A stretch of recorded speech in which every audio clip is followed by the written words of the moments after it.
Bună ziua! Se pare că astăzi ați avut un meci câștigat și un meci pierdut. Ce aveți de comentat despre fiecare așa în mare, în parte?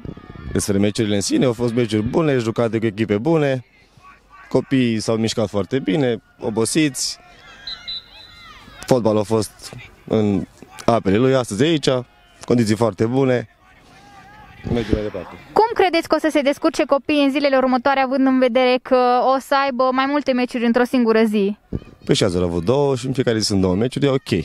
Azi a fost un pic obositor, am venit de pe drum, dar de mâine probabil o să fie mai ușor. Dacă ați putea să faceți așa un top 5 jucători din meciurile de astăzi, cam care ar fi, care s-au remarcat?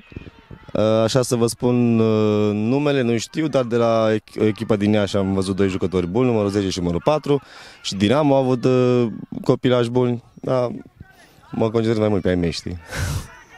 Ok, bine, mulțumesc mult și mult succes în continuare pe mai departe. Mulțumesc la fel!